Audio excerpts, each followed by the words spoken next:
আমার প্রশ্ন, আমি এক সময় অনেক খারাপ ছিলাম, মনে যা চেয়েছি তাই করেছি, যেমনটা দেখবেন অনেক বিষয় ছিল যাই বলতে পারছি না, তারা তো মারা গেছে, আমি বেঁচে আছি, এই বিষয়গুলো কি করে ক্ষমা হবে? জি, দুঃখিত ও অনুতপ্ত হয়ে বিষয়টি জানতে চেয়েছে। সর্বধরনের পাপ করেছি, এখন কি করা যায়? পাপ যদি জেনা, চুরি, বেনামাজি, মদ, সুদ, ঘুষ এরকম হয়ে থাকে, তাহলে আল্লাহর কাছে ক্ষমা চাইলে ক্ষমা হয়ে যাবে ইনশাআল্লাহ।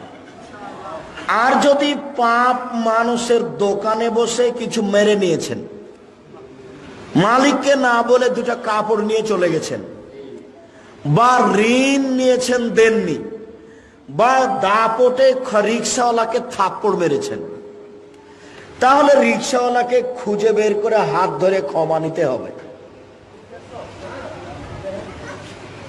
দোকানওয়ালাকে কাপড় বা কাপড়ের মূল্য ফেরত দিতে হবে, ঋণ পরিশোধ করতে হবে, অন্যথায় বিচারের মাঠে নেকি দিয়ে পূর্ণ করতে হবে, অন্যথায় তাদের পাপ নিজের কাঁধে নিতে হবে।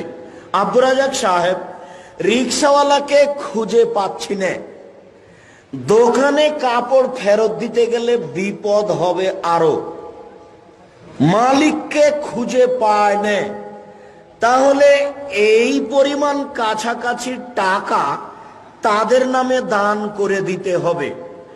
রিক্সাওয়ালার নামে কিছু দান করে দিতে হবে, আল্লাহকে বলতে হবে, আল্লাহ সত্যি আমি তাকে পেলে হাত ধরে ক্ষমা নিতাম, রিক্সাওয়ালা তোমাকে এক থাপ্পড় মারা ভুল হয়েছে গো, আমাকে মাফ করো, এটা আমি বলতাম, কিন্তু আমি খুঁজে পাবো না, তার নামে আমি 2000 টাকা দান করলাম, আল্লাহ তুমি এই পাপটা আমার ক্ষমা করো। এই পথ অবলম্বন করলে আপনার এই মানুষের সাথে জড়িত পাপ ক্ষমা হবে ইনশাল্লাহ, আশাবাদী। এটা আমাদের পরামর্শ থাকলো। জি, শুকরিয়া, জাযাকুমুল্লাহ। শেষের দিকে চলে এসেছি, সর্বশেষ সভাপতি এখন চলছে। এবার একটা প্রশ্ন হলো যে তোবা কবুল করার নিয়মটা কি? কিভাবে তোবা করলে আল্লাহ পাক তোবা দ্রুত কবুল করবেন? তওবা কিভাবে করলে আল্লাহ দ্রুত কবুল করবেন?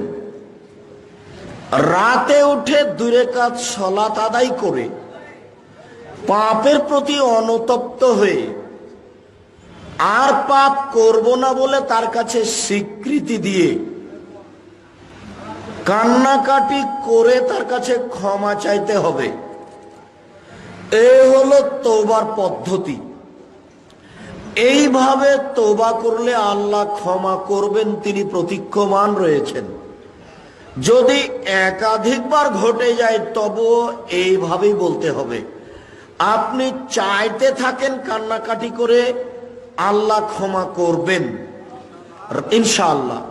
রাতে উঠে সুন্দর করে ওযু করে 2 রাকাত সালাত আদায় করে পাপের প্রতি অনুতপ্ত হয়ে আর কোনোদিন এই পাপ করব না এই স্বীকৃতি দিয়ে আস্তাগফিরুল্লাহ ওয়া আতুবু ইলাইহি, আস্তাগফিরুল্লাহাল্লাযী লা ইলাহা ইল্লা হুয়াল হাইয়ুল কাইয়্যুম ওয়া আতুবু ইলাইহি, আল্লাহুম্মা আনতা রাব্বি লা ইলাহা ইল্লা আনতা খালাকতানি ওয়া আনা আবদুকা ওয়া আলা আহদিকা ওয়া আদিকা মাসতাতাতু আউযু বিকা মিন শাররি মা সানাতু আবু আলাকা বিনিআমাতিকা আলাইহি ওয়া আবু বিযামবি ফাগফিরলি ফাইন্নাহু লা ইয়াগফিরু যুনুবা ইল্লা আনতা।